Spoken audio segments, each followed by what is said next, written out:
Hello everyone, welcome back to my channel. This is Pramila Yadav. हम child development पढ़ रहे हैं। चाइल्ड डेवलपमेंट में एक इम्पोर्टेंट थ्योरी जो आपके एग्जाम में बार बार पूछी जाती है, ये है इकोलॉजिकल थ्योरी, या फिर हम इसे कहते हैं बायो इकोलॉजिकल थ्योरी। सबसे पहला सवाल आपसे यही पूछा जा सकता है कि इकोलॉजिकल थ्योरी या बायो इकोलॉजिकल थ्योरी है, इसके जन्मदाता कौन थे, इसके फादर कौन थे? तो वो थे ब्रॉन-फ्रेन ब्रूनर। या उल्टा करके आपसे सवाल पूछा जा सकता है कि ब्रॉन-फ्रेन ब्रूनर की थ्योरी का क्या नाम था, इकोलॉजिकल थ्योरी या फिर बायो इकोलॉजिकल थ्योरी, या हम कहें पारिस्थितिक मॉडल। पहला क्वेश्चन आपसे ये पूछा जाता है। दूसरा पूछा जाता है कि ब्रॉन-फ्रेन ब्रूनर ने अपनी थ्योरी में कितनी लेयर्स की बात की थी, कितने मंडल की बात की थी, वो मंडल कौन कौन से हैं और कौन से मंडल में कौन सी चीज़ें हैं जो बच्चे के डेवलपमेंट को प्रभावित करती हैं। मेनली ब्रॉन-फ्रेन ब्रूनर की जो थ्योरी है ये सोशल डेवलपमेंट की बात करते हैं। सोशल डेवलपमेंट पर वाइगोस्की ने भी काम किया था। Socio cultural development theory Vygotsky ने दी थी। इन्होंने सिर्फ और सिर्फ बच्चे के इन्वायरमेंट को इम्पोर्टेंट माना है कि बच्चे का जो आसपास का जो वातावरण है वो किस तरह से बच्चे के डेवलपमेंट को प्रभावित करता है। तो मेनली ये सोशल डेवलपमेंट की बात करते हैं, सामाजिक डेवलपमेंट की बात करते हैं। इसको हम डिटेल में समझते हैं। देखिए, सबसे पहले हम बात करें, इस थ्योरी का नाम क्या है? बायो इकोलॉजिकल थ्योरी या इकोलॉजिकल थ्योरी, या फिर हम इसे कहें पारिस्थितिक मॉडल। इसके जन्मदाता कौन है? ब्रॉन-फ्रेन ब्रूनर। देखो, बायो का मतलब होता है बायो हेरिडिटी, यानी जो आपकी बायोलॉजी है। हेरिडिटी हो गया और इकोलॉजी यानी जो आपका इन्वायरमेंट है, जो आपका वातावरण है। ब्रॉन-फ्रेन ब्रूनर कहते हैं कि बच्चे के डेवलपमेंट को हेरिडिटी और वातावरण है, ये दोनों प्रभावित करते हैं। ना तो सिर्फ और सिर्फ हेरिडिटी, ना सिर्फ और सिर्फ एनवायरनमेंट बच्चे के डेवलपमेंट को प्रभावित करता है, लेकिन ये दोनों का इंटरेक्शन ही बच्चे के डेवलपमेंट को डिटरमाइन करता है। मेनली इन्होंने जो फोकस किया है वो वातावरण पर फोकस किया है, क्योंकि ये सोशल डेवलपमेंट पर अपनी थ्योरी दी है। बच्चे के सामाजिक विकास पर इन्होंने अपनी थ्योरी दी है। बच्चे का जो सामाजिक विकास है, सोशल डेवलपमेंट है, वो कैसे होगा? जब वो अपने आसपास के लोगों के साथ अंतःक्रिया करेगा, अपने आसपास का जो वातावरण है उसके साथ इंटरेक्ट करेगा। आइसोलेशन में कभी भी बच्चे का सोशल डेवलपमेंट नहीं हो सकता। तो पहली चीज़ तो इन्होंने यही कही कि डेवलपमेंट है वो कभी भी आइसोलेशन में नहीं होगा, एकांत में डेवलपमेंट कभी भी नहीं होता है। डेवलपमेंट कब होगा? जब वो अपने आसपास के इन्वायरमेंट के साथ अंतःक्रिया करेगा। इन्होंने कहा कि बच्चे का जो डेवलपमेंट है वो 5 लेयर्स में प्रभावित होता है। जो बच्चे का इन्वायरमेंट है, इसको इन्होंने 5 लेयर्स में डिवाइड किया है। और ये जो लेयर्स हैं ये कहाँ से शुरू होती हैं? फैमिली से शुरू होकर सोसाइटी तक जाते हैं। कुछ लेयर ऐसी हैं जो बच्चे के डेवलपमेंट को डायरेक्टली प्रभावित करती हैं, कुछ लेयर ऐसी हैं जो बच्चे को डेवलपमेंट को डायरेक्टली प्रभावित ना करके इनडायरेक्टली प्रभावित करती हैं। याद रखना, हेरिडिटी और वातावरण दोनों को इंपॉर्टेंस दी है, लेकिन इन्होंने जो अपनी थ्योरी दी है ये सोशल डेवलपमेंट में दी है, इसीलिए इनका जो ज़्यादा इम्फेसिस है वो किस पर है? एनवायरनमेंट पे है, वातावरण पर है। अब ये पांचों लेयर्स हम डिटेल में समझते हैं, आप अच्छे से समझिएगा। देखिए, सबसे पहले हम बात करें, मैं इसको थोड़ा और जूम कर देती हूँ ताकि आपको क्लियरली दिखाई दे ये। देखिए, सबसे पहले इन्होंने सेंटर में किसको रखा? सेंटर में इन्होंने चाइल्ड को रखा है कि जो बच्चा है वो सेंटर में रहेगा। बच्चा किस में होता है? सेंटर में होता है। अब बच्चे के आसपास कुछ ऐसे लोग होते हैं जिनसे बच्चा डायरेक्टली इंटरेक्ट करता है। जैसे उसकी फैमिली होगी, फैमिली में उसके माता पिता आगे, भाई बहन आगे, दादा दादी, चाचा चाची, जो भी परिवार में है उनके साथ बच्चा डायरेक्टली अंतःक्रिया करता है, इंटरेक्ट करता है, बातचीत करता है। तो जिस तरह का माइंडसेट उनके परिवार का होगा, जिस तरह की वैल्यूज उनके परिवार में होंगी, वो डायरेक्टली ट्रांसफर होती हैं बच्चे में। आपने देखा होगा हर एक फैमिली का जो बच्चा है उसकी वैल्यूज अलग अलग होती हैं, उसके बिलीफ अलग अलग होते हैं। तो ये सब चीज़ें हैं, ये फैमिली से डायरेक्टली इंटरेक्ट करेगा। दूसरा, बच्चा स्कूल से डायरेक्टली इंटरेक्ट करता है। हर एक स्कूल के बच्चे का डेवलपमेंट में आपको कुछ ना कुछ फ़र्क दिखाई देगा। हर एक स्कूल के अपने अपने नियम कानून कायदे होते हैं, तो हर एक स्कूल अपने बच्चे में वही सारी चीज़ें डालता है जो उस स्कूल के नियम हैं, तो वो भी बच्चे के डेवलपमेंट को प्रभावित करता है। बच्चे के फ्रेंड्स कैसे हैं वो भी बच्चे के डेवलपमेंट को प्रभावित करेगा। बच्चे का पड़ोस कैसा है, पड़ोसी भी किस में आएंगे? सबसे पहला लेवल है ये माइक्रो सिस्टम, सबसे पहला है ये माइक्रो सिस्टम। माइक्रो सिस्टम को हम कहते हैं लघु मंडल। इसको क्या कहते हैं? लघु मंडल कहते हैं। लघु मंडल कौन सा है? जिससे बच्चा डायरेक्टली इंटरेक्ट कर रहा है, जिससे डायरेक्ट बातचीत कर रहा है। ये सब चीज़ें बच्चे के कौन से लेयर में आएंगी? फर्स्ट लेयर में आएंगे, जिसको हम कहते हैं माइक्रो सिस्टम। माइक्रो सिस्टम है ये बच्चे के सोशल डेवलपमेंट को या हम कहीं ओवरऑल डेवलपमेंट को डायरेक्टली और सबसे ज़्यादा यही मंडल प्रभावित करता है। तो अगर आपसे कोई पूछे सबसे ज़्यादा इम्पैक्ट कौन से सिस्टम का होता है, तो वो माइक्रो सिस्टम का होता है, क्योंकि यहाँ पर बच्चा डायरेक्टली इंटरेक्ट कर रहा है अपने इस मंडल के साथ में। अच्छा, फिर उसके बाद हम नेक्स्ट देखें, दूसरा मंडल जो आता है वो आता है हमारा मीजो सिस्टम। मीजो सिस्टम को हम कहते हैं मध्य मंडल। इसको हम क्या कहेंगे? मध्य मंडल कहेंगे। इसको क्या कहेंगे? मध्य मंडल कहेंगे। अब ये मध्य मंडल है, दो माइक्रो सिस्टम के बीच का जो इंटरेक्शन होगी वो मीजो सिस्टम में आएगी। दो ये माइक्रो सिस्टम कौन कौन से थे? जैसे फैमिली और स्कूल के बीच में जब इंटरेक्शन होगी तो वो क्या बनाएगा? मीजो सिस्टम बनाएगा। स्कूल और फ्रेंड हैं, ये दोनों इंटरेक्शन करेंगे तो ये मीजो सिस्टम बनाएंगे। फ्रेंड और फैमिली है, ये दोनों जब इंटरेक्शन करेंगे तो मीजो सिस्टम बनाएंगे। फैमिली या फिर हम कहें पेरेंट्स और टीचर, यहाँ पर टीचर भी आएगा, बच्चा टीचर से भी डायरेक्टली इंटरेक्ट करता है।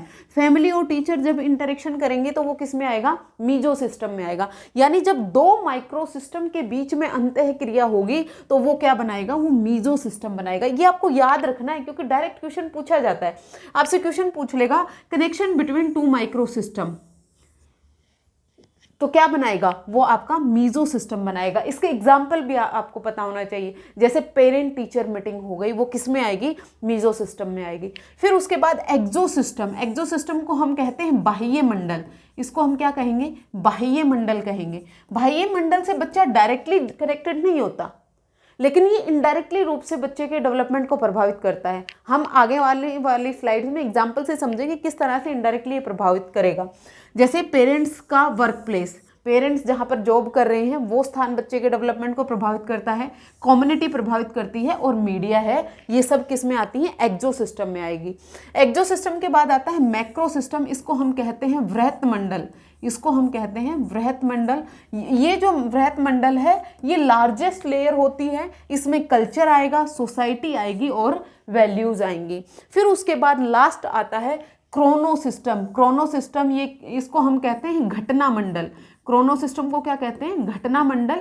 ये टाइम और चेंजेस, जैसे डाइवोर्स हो गया माता पिता का, या कोविड आया, या टेक्नोलॉजी में चेंज हो रहा है, एक ड्रास्टिक चेंज जहाँ पर देखने को मिलता है। जैसे 1857 की क्रांति की बात करें, जब भारत है वो गुलाम था जब की बात करें, फिर इंडिपेंडेंट हुआ जब की बात करें, तो दोनों के लाइफस्टाइल में बहुत सारे चेंज है। वहाँ पर बच्चे का डेवलपमेंट हुआ वो अलग तरीके का हुआ, इंडिपेंडेंट हुआ तो अलग तरीके का हुआ। एक बड़ी कोई घटना घटती है तो वो किस में आएगी? आपका घटना मंडल में आएगी। ये 5 मंडल हैं, आपको इसी सीक्वेंस में याद रखने हैं। आप एक निमोनिक से इसको याद रख सकते हैं। निमोनिक क्या होगा?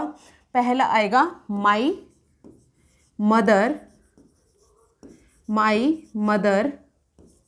ईट मैंगो केयरफुली। इसको किस निमोनिक से आप याद रखेंगे? My mother eat mango carefully. My क्या हो गया? माई मतलब माइक्रो सिस्टम जो सबसे पहला हो गया। मदर मीजो सिस्टम, फिर उसके बाद एक्सो सिस्टम, फिर उसके बाद आपका मैक्रो सिस्टम, और फिर आता है आपका क्रोनो सिस्टम। इस निमोनिक से आप इसको याद रख सकते हैं। अब एक एक सिस्टम को डिटेल में समझते हैं। देखिए, सबसे पहले आता है माइक्रो सिस्टम। माइक्रो सिस्टम यानी लघु मंडल। लघु मंडल है, यहाँ से बच्चा डायरेक्टली कनेक्टेड होता है। ये क्लोजेस्ट इन्वायरमेंट होता है, और ये इन्वायरमेंट बहुत छोटा सा भी होता है, एक लिमिटेड होता है। बच्चे के परिवार में कितने लोग हैं? लिमिटेड होंगे। आस पड़ोस में कितनी फैमिली रहती होंगी? 2 4 5 7 फैमिली रहती होंगी। फ्रेंड्स कितने होंगे? 2 4 5 फ्रेंड्स होंगे। तो ये लिमिटेड होती है, क्लोजेस्ट होती है, और सबसे छोटा एरिया होता है। This system has strongest impact on child development. ये इंपॉर्टेंट लाइन है कि बच्चे के डेवलपमेंट पे सबसे स्ट्रॉन्गेस्ट इम्पैक्ट डालता है, तो वो कौन सा मंडल डालता है? वो माइक्रो सिस्टम डालता है, यानी लघु मंडल डालता है। इसमें कौन कौन आएगा? फैमिली आएगी। पेरेंट, फैमिली में दादा दादी, चाचा चाची, बहन भाई, सिबलिंग सब आ गए, सिबलिंग्स हो गया। स्कूल हो गया, स्कूल में जो स्कूल का स्टाफ हो गया वो भी आएगा। टीचर हो गए, फ्रेंड्स हो गए और नेबर हो गए, पड़ोसी हो गए। ये सब किस में आएंगे? आपके माइक्रो सिस्टम में आएंगे, क्योंकि यहाँ पर बच्चा उनके साथ डायरेक्टली अंतःक्रिया करता है। जो चीज़ें माता पिता बच्चे को सिखा रही हैं वो बच्चा सीखेगा, जो टीचर सिखा रहे हैं वो बच्चा डायरेक्टली सीखेगा। टीचर की कैसी पर्सनैलिटी है वो बच्चे के डेवलपमेंट को डायरेक्टली प्रभावित करती है। अगर किसी बच्चे को, छोटे बच्चे तो मेनली टीचर्स को अपना रोल मॉडल बनाकर चलते हैं, जो टीचर्स कहते हैं वही सही होता है। तो यहाँ पर टीचर की पर्सनैलिटी कैसी होगी वो बच्चे के डेवलपमेंट को प्रभावित करेगी। उसके नेबर कैसे हैं, नेबर उसे प्यार से बात करते हैं तो वो बच्चे के डेवलपमेंट को पॉजिटिव डायरेक्शन देगा। अगर उसका डिस्क्रिमिनेशन किया जाता है किसी भी आधार पर, रंग के आधार पर, या फिर उसके माता पिता अमीर नहीं है, माता पिता गरीब हैं, उनकी जाति के आधार पर, धर्म के आधार पर डिस्क्रिमिनेशन होता है, तो वो बच्चे के डेवलपमेंट पर नेगेटिव इम्पैक्ट डालेगा। फ्रेंड्स कैसे हैं, वो उसको एक पॉजिटिव एटीट्यूड देते हैं या फिर उसकी हमेशा किसी भी बात पर उसे चिढ़ाते हैं, तो ये चीज़ें भी बच्चे के डेवलपमेंट को प्रभावित करती है।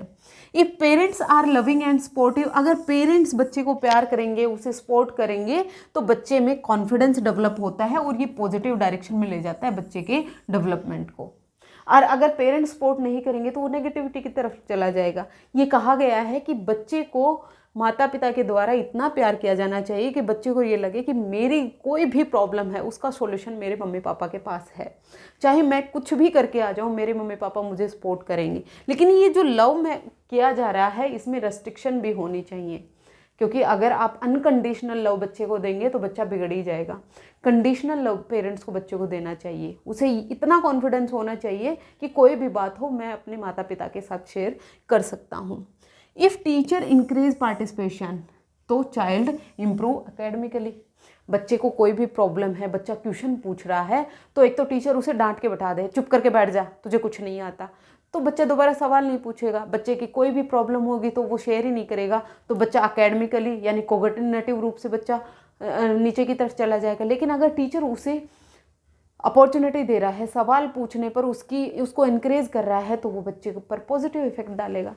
इसी तरह से जिन चीज़ों से बच्चा डायरेक्टली कनेक्टेड है वो बच्चे के डेवलपमेंट को बहुत ज़्यादा प्रभावित करता है, और बच्चे की पर्सनैलिटी इन सब डेवलपमेंट से ही, इन सब फैक्टर से ही शेप होती है।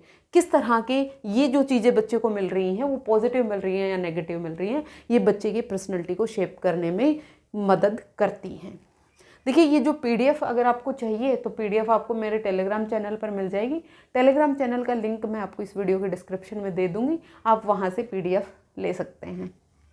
अगर आपको ये समझ आ रहा है तो आप कमेंट करके ज़रूर बताइएगा। दूसरे सिस्टम की बात करते हैं, मीजो सिस्टम यानी मध्यमंडल। मीजो सिस्टम को हम क्या कहते हैं? मध्यमंडल कहते हैं। ये क्या होता है? It refer the connection between different micro system. अभी हमने जितने भी माइक्रो सिस्टम की बात करी, कौन कौन से? जैसे पेरेंट हो गए, पेरेंट्स हो गए, टीचर हो गए, नेबर हो गया, पड़ोसी हो गए, स्कूल हो गया, फ्रेंड्स हो गए, ये सब क्या है? ये माइक्रो सिस्टम है। इन सभी के बीच में जब इंटरेक्शन होगी तो वो मीजो सिस्टम बनाता है। जैसे पेरेंट और टीचर हैं, पीटीएम करते हैं, पेरेंट टीचर मीटिंग होती है, ये बच्चे के डेवलपमेंट को बेहतर बनाने के लिए होती है। टीचर और पेरेंट्स में जितना स्ट्रॉन्ग कनेक्शन होगा उतना ही बच्चे का डेवलपमेंट अच्छे तरीके से हो पाएगा, क्योंकि बच्चा टीचर और पेरेंट्स के साथ रहता है। टीचर को पता है कि बच्चे में कहाँ इंप्रूवमेंट की ज़रूरत है, पेरेंट्स अपने एंड पर बच्चे में क्या इंप्रूवमेंट ला सकते हैं, पेरेंट को पता है कि टीचर अपने एंड पर बच्चे में क्या इंप्रूवमेंट लाए। तो पीटीएम इसीलिए स्कूल में रखी जाती है ताकि बच्चे के ओवरऑल डेवलपमेंट, होलिस्टिक डेवलपमेंट के बारे में बात की जा सके। अब फ्रेंड्स हैं, फ्रेंड्स का और टीचर का किस तरह का रिलेशन है? मान लीजिए कोई ऐसी बात है जो बच्चा डायरेक्टली अपने टीचर से शेयर नहीं कर पा रहा और उसने अपने फ्रेंड्स को वो बात बताई, तो जो ये फ्रेंड है ये टीचर से उसकी बात रख सकते हैं ताकि बच्चे की समस्या का समाधान हो सके।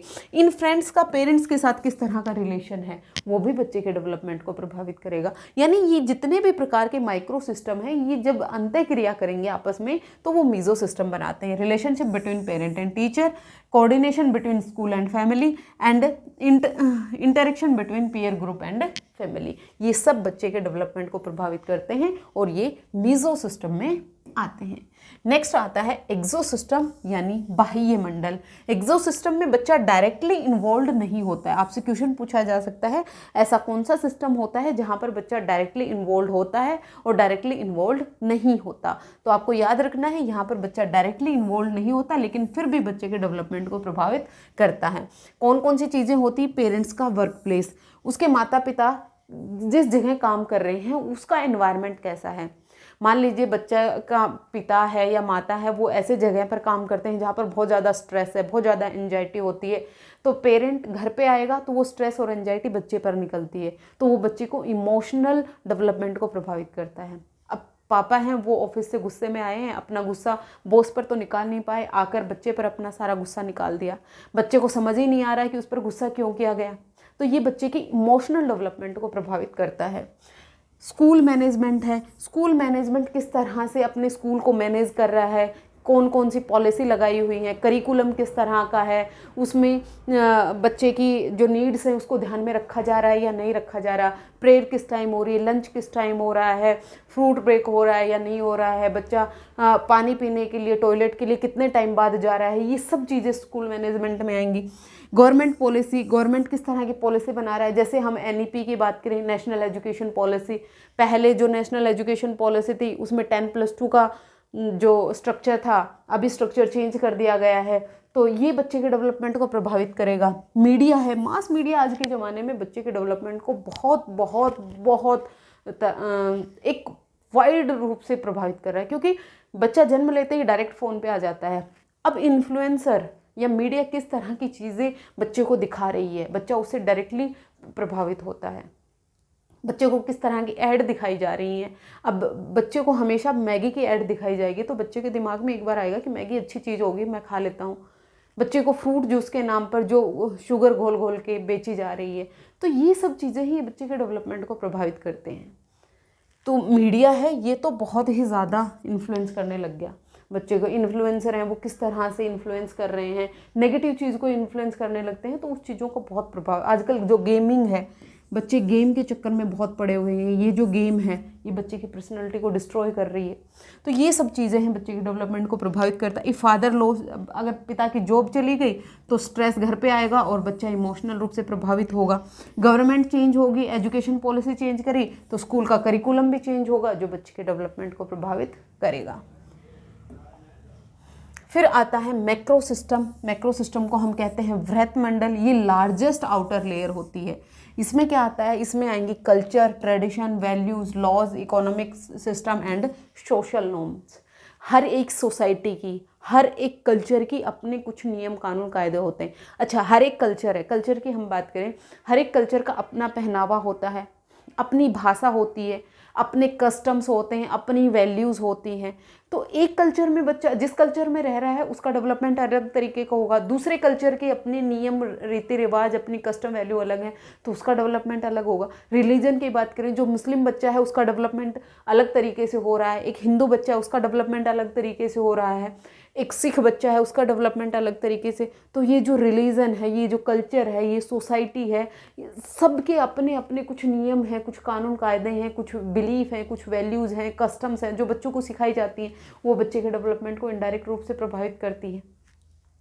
फिर उसके बाद in a society that value education children get more academic support. एक ऐसी सोसाइटी है जहाँ पर बच्चे के एजुकेशन पर ज़्यादा ध्यान दिया जाता है तो वो अच्छे से पढ़ लिख पाएगा। एक ऐसी सोसाइटी जिसमें बच्चे के एजुकेशन पर ज़्यादा ध्यान नहीं दिया जाता कि बच्चा 8-10 साल का या 12 साल का हो गया, अब इसे कोई ना कोई काम सिखा दिया जाए ताकि ये अपना पेट पाल ले, तो वो बच्चा एजुकेशन से रह जाता है। यहाँ पर रूरल एरिया की और हम सिटी की बात करें तो वो भी बच्चे के डेवलपमेंट को प्रभावित करता है। रूरल एरिया में माना जाता है कि ज़्यादा जो चीज़ें चाहिए होती है, रिसोर्सेज अवेलेबल नहीं होते। हालांकि आज के टाइम में ऐसा नहीं रह गया है, रूरल एरिया के बच्चा भी खूब डेवलप हो रहा है। तो यहाँ पर बच्चा कहाँ कौन से एनवायरनमेंट में रह रहा है, ये सब चीज़ें बच्चे के डेवलपमेंट को प्रभावित करती हैं। Cultural brief about gender roles also affect. अच्छा, कुछ कल्चर ऐसे होते हैं जिनमें बॉयज़ को प्रेफरेंस दी जाती है, गर्ल्स को प्रेफरेंस नहीं दी जाती। मैं जेंडर बायसनेस की यहाँ पर बात नहीं कर रही हूँ कि हमेशा गर्ल्स ही नहीं पिसती हैं, बॉयज़ भी बहुत सारी ऐसी सिचुएशन होती हैं जिसमें गर्ल्स हैं उनको फ़ायदा मिल जाता है, बॉयज़ को फ़ायदा नहीं मिलता। तो ये सब चीज़ें हैं बच्चे के डेवलपमेंट को प्रभावित करता है। It shapes all other systems, ये जो सिस्टम है ना मैक्रो सिस्टम, ये सभी सिस्टम को शेप करता है। किस तरह का धर्म है बच्चे का, किस तरह का कल्चर है, जिस तरह का धर्म होगा, जिस तरह का कल्चर होगा, तो फैमिली के भी बिलीफ्स वैल्यूज़ वही होंगे जो उस कल्चर की हैं, और जिस फैमिली की बिलीफ वैल्यूज़ वही हैं वही चीज़ें वो बच्चे में ट्रांसफ़र करेगा। तो ये जो सिस्टम है ये सभी सिस्टम को शेप करता है, ये आपको याद रखना है। फिर उसके बाद लास्ट आता है आपका क्रोनो सिस्टम, जिसको आप कहते हैं घटना मंडल। ये क्या है? घटना मंडल है। It refers to change over time, बहुत लंबे टाइम के बाद जो चेंज आ रहे हैं वो आपके क्रोनो सिस्टम में आते हैं। जैसे लाइफ ट्रांजिशन हुए, माता पिता का डाइवोर्स हो गया, अब मदर अलग रह रही है, फादर अलग रह रहा है, तो वो एक लंबे टाइम बाद बच्चे के डेवलपमेंट पर इम्पैक्ट दिखाता है। बच्चे को ये फील होता है कि सबके माता पिता साथ रहते हैं, मेरे माता पिता क्यों अलग रहते हैं। तो यहाँ पर बच्चे का इमोशनल रूप से भी डेवलपमेंट को प्रभावित करता है। एक सिटी से दूसरी सिटी पर जाना, बच्चे में प्यूबरिटी का आना, प्यूबरिटी मतलब बच्चे में सेक्सुअल मैच्योरिटी का आना। सेक्सुअल मैच्योरिटी जब बच्चे में एडोलेसेंस में आती है, किशोर अवस्था में आती है, तो बच्चे में बहुत सारे चेंजेस आते हैं, फिजिकल भी, इमोशनल भी। तो ये सब किस में आते हैं? क्रोनो सिस्टम में आते हैं। हिस्टोरिकल इवेंट्स हो गए, जैसे कोविड आया, कोविड ने तो एक तरह से टेक्नोलॉजी का जमाना ला दिया। पहले ऑनलाइन क्लासेस कहाँ होती थी? कोविड के बाद ही शुरू हुई है। बच्चा कोविड में ऑनलाइन क्लास ले रहा है तो वो स्कूल नहीं जा पा रहा, अपने फ्रेंड से नहीं मिल पा रहा, अपने टीचर से नहीं मिल पा रहा, तो वहाँ पर बच्चे की सोशल डेवलपमेंट को प्रभावित कर रहा है। बच्चे का सोशलाइजेशन नहीं हो पाया, अंदर वो एक मोबाइल या लैपटॉप में लेके बैठा है, तो वहाँ पर बच्चे का सोशल डेवलपमेंट कैसे हो पाएगा? इकोनॉमिक क्राइसिस आ जाए, जैसे नोटबंदी वगैरह जैसे इवेंट्स होते हैं, तो इसमें ये भी बच्चे के डेवलपमेंट को प्रभावित करते हैं। टेक्नोलॉजी चेंज हो रहा है, पहले टेक्नोलॉजी नहीं थी, अब टेक्नोलॉजी में काफ़ी एडवांसमेंट आ रहा है, तो वो भी बच्चे के डेवलपमेंट को प्रभावित करेगी। अगर गवर्नमेंट कोई पॉलिसी बना दे, ये सब चीज़ें हैं बच्चे के डेवलपमेंट को प्रभावित करते हैं। ड्यूरिंग पेंडेमिक की हम बात करें, ऑनलाइन एजुकेशन आ गया जो बच्चे की लर्निंग को प्रभावित किया। डाइवोर्स ड्यूरिंग अर्ली चाइल्डहुड, बच्चे का माता पिता का डाइवोर्स हो जाए तो वो भी बच्चे के डेवलपमेंट को प्रभावित करेगा। तो ये था क्रोनो सिस्टम। हमने 5 लेयर्स समझे। 5 लेयर में आपने ध्यान क्या रखना है, सबसे अंदर जो आता है वो कौन आता है? आपका चाइल्ड आता है। चाइल्ड से जो डायरेक्ट इंटरेक्ट करेगा, यानी जो पेरेंट्स हो गए, जो टीचर हो गया, जो स्कूल हो गया, जो फैमिली हो गया, जो पड़ोस हो गया, वो सब आएंगे आपके माइक्रो सिस्टम में, या फिर मैं कह दूँ लघु मंडल में। माइक्रो सिस्टम या लघु मंडल, जब 2 माइक्रो सिस्टम आपस में इंटरेक्ट करेंगे तो वो बनाएंगे मीजो सिस्टम यानी मध्य मंडल। मीजो सिस्टम के बाद आता है आपका एक्सो सिस्टम यानी बाह्य मंडल। यहाँ पर क्या आएगा? एक्सो सिस्टम। यहाँ पर बच्चा डायरेक्टली रिलेटेड नहीं होता, जैसे माता पिता का वर्क प्लेस हो गया, टेम्पल हो गया, हॉस्पिटल हो गया, जो चीज़ मीडिया हो गया, यहाँ पर बच्चा डायरेक्टली रिलेटेड नहीं है, लेकिन वो बच्चे के डेवलपमेंट को प्रभावित करते हैं। एक्सो के बाद आता है आपका मैक्रो, ये लार्जेस्ट लेयर होती है, इसमें कल्चर आएगा, सोसाइटी आएगी। फिर उसके बाद आता है आपका क्रोनो में क्या आएगा? ये घटना मंडल होता है। कोई भी एक लंबे टाइम तक कोई घटना घटी है, उसका बाद में क्या प्रभाव आएगा वो आपका होता है क्रोनो सिस्टम। तो इस थ्योरी में आपको ये 5 मंडल याद रखने हैं, सीक्वेंस यही रहनी चाहिए। सीक्वेंस के लिए मैंने निमोनिक भी बताया, माई, मदर, ईट, मैंगो, केयरफुली, ये आपको इसी सीक्वेंस से याद रखने हैं। डायरेक्टली कौन सा मंडल प्रभावित करता है? लघु मंडल, या फिर मैं कहूँ माइक्रो सिस्टम। और जो इनडायरेक्टली प्रभावित करता है वो यहाँ से शुरू होता जाता है, जो आपका एक्सो सिस्टम है, जहाँ पर बच्चा डायरेक्टली इन्वॉल्व नहीं होता। होपफुली आपको ये थ्योरी क्लियर हुई होगी। अगर कोई डाउट हो आप कमेंट सेक्शन में पूछ सकते हैं। अगर आपको थ्योरी समझ आई तो आप कमेंट करके मुझे ज़रूर बताइएगा। आज के लिए इतना ही, मिलते हैं फिर से। Thank you very much.